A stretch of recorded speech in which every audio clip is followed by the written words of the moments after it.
I'm Flavia Bellieni Zimmerman from the Australian Institute of International Affairs, and today we have with us Professor María Esperanza Casullo, and we'll be discussing populism in Latin America.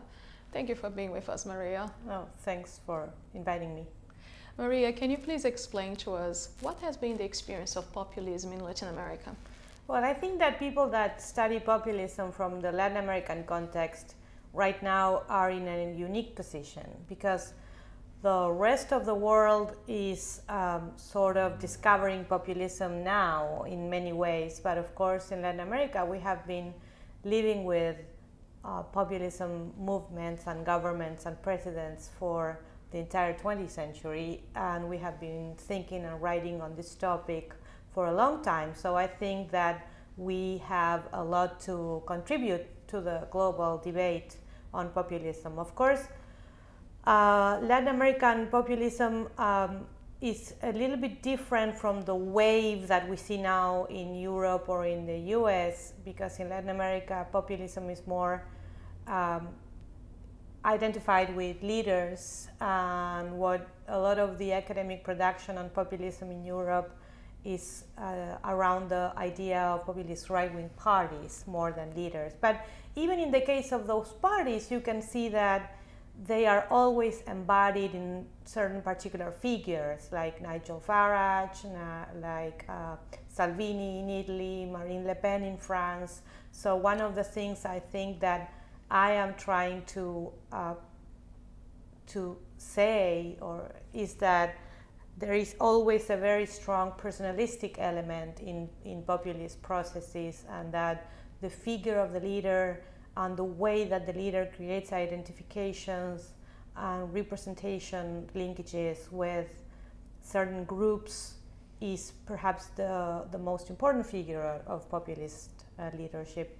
At the same time, one thing that I think it's important to recognize from the Latin American context is that populism is not a thing, it's something that is done in public, in politics. It's an action, it's a way of doing things, of constructing allegiances, of building coalitions, of constructing representations. And as such, there are many gradations to populism. And there are degrees of populism, and that's one thing. The other thing is that because populism is a way of doing things, it is, I believe, quite independent of the particular ideological positions. It's a tool with which to advance certain ideological positions, but it's not the positions per se. Mm-hmm. So you can have populist presidents that are pro-state intervention, you can have populist presidents that are pro-liberal markets, you can have populist presidents that actually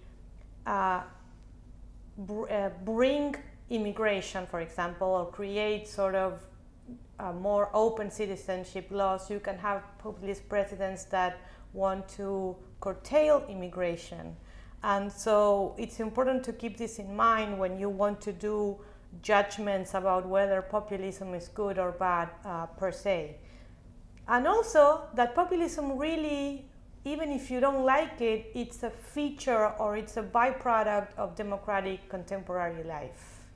It's almost impossible to think about an idea of democracy that does not have, from time to time, a kind of populist arousal or outburst. So in my mind, the real question is not how to construct a liberal democratic paradigm for politics that eradicates populism for all times, which won't happen, but to think ways in which democracy can be channel this kind of populist energy into more constructive and more democratic and more inclusive forms. Mm. Thank you very much. And Maria, can you explain to us to which extent populism has had an impact in economic development in Latin America? Well, that is a difficult question to answer because from one point, yes, you could argue that populism has had impact on, or a negative impact on economic development. At the same time, you could also argue that non-populist governments do not necessarily have a better record of creating economic political development. So it's really hard to gauge in a way, and it's not a discussion that we political scientists right now do want to. We really prefer, I think, to understand populism as a political phenomenon, and not necessarily an economic phenomenon. I mean, you can have better or worse democratic economic performances with populist governments, such as you can have better or worse economic performances with liberal or right-wing, more technocratic governments. I think that there are certain combinations of public policies that you can see that tend to be associated with left-wing populist governments. The last wave of populist governments were all sort of more redistributive in their policies and heightened social expenditures due to political considerations most of the time. But at the same time, once you want to pin down and say all the populists redistribute, then the most probable thing is that 5 or 6 years after that, you're going to find a populist that actually does not redistribute. So it's really hard to. Everybody in the 60s said, okay, we know what populism looks like. Populists are people like Baron, who are very pro-state intervention and nationalized enterprises. And then actually in the 90s, you have people like Carlos Menem or Alberto Fujimori that did exactly the opposite, and yet they were considered to be populist. So then you have to decide, what do you do? Do you chuck the idea of populism aside and say populism doesn't exist? Or you say, well, maybe populism is something that is not the economic performance of the government, but it's the way that economic performance is brought into the political arena. Mm-hmm. Oh, thank you so much. And Maria, can you please explain to us how the global rise of populism and populism in the 21st century is expressing itself in the Latin American landscape? Well, I think that one thing that we can say for sure from the Latin American context is that you have this kind of construction of populist identities in context where there are rapid social change and when there is a sort of erosion or breakdown of prevalent or pre-existent political identities. And when you have a process of heterogeneization of societies become more heterogeneous. You have not only do you have different social groups, but you have many more different ways in which those social groups translate into political identities. Because say that you are a young woman who also happens to belong to an LGTB group. How do you define yourself in political terms? What is more important? And you have a leftist ideology. So what is more important to you? Do you define yourself as a leftist first? Do you mobilize in terms of gender? Do you mobilize around LGTB rights? There's a very ample set of characteristics around that can be used to mobilize politically. And when you have this kind of heterogeneity, the old way of thinking of representation, that people are going to vote for a party because it has a programmatic ideology that is very clearly stated, it's not so easy to see how that is going to work.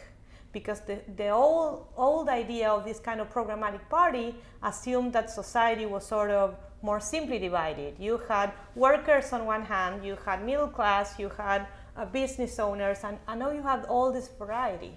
And I think what I'm trying to say is that populism, this kind of open, more malleable, personalistic forms of identity formation are very, very effective in this context of social heterogeneity. And You might not like it, and of course I'm not saying that every populist movement is a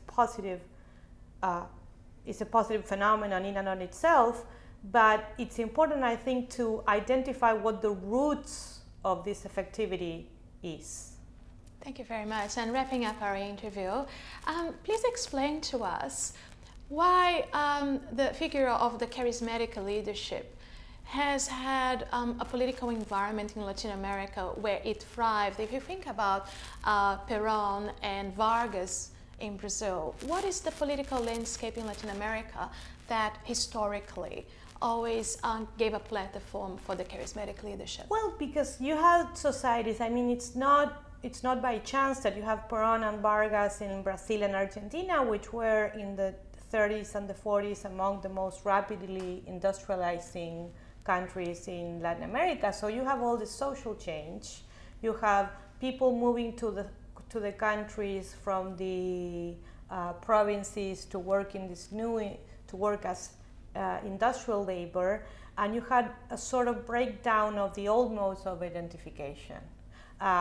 You know, when maybe if you lived in a small village, then you felt allegiance towards maybe the church or maybe a local politician, and then you move away and you sort of go into the wider world, and you don't have those sort of fixed modes of identification. And then and of course, you don't necessarily have a strong ideology, right? You're in a country where you don't have, I don't know, 200 years of a Labour Party or a Socialist Party or whatever. And then the leader becomes the focal point of identification for many, many people. That doesn't mean that, but these modes of identification can be quite resilient. It doesn't mean that those people, oh, you know, they like Perón and that's it. I mean, Peronism has existed in Argentina for over 70 years. Yeah, not 70, but certainly 60. And that can be sort of then translated into political party or not. One interesting thing is that Vargismo did not transform into a political party. But I think that's another thing that I'm trying to show, that charismatic authority can be quite resilient and durable in time, and that it's a phenomenon and it's a form of representation that we need to understand. It's not enough to say, oh, you know, these guys are just outrageous. I mean, they do and they perform something that is very central for a lot of people in the way that they politically understand themselves. Mm-hmm. Thank you so much for being with us. Thank you for being with us, and for more information, please visit our website www.internationalaffairs.org.au. Thank you.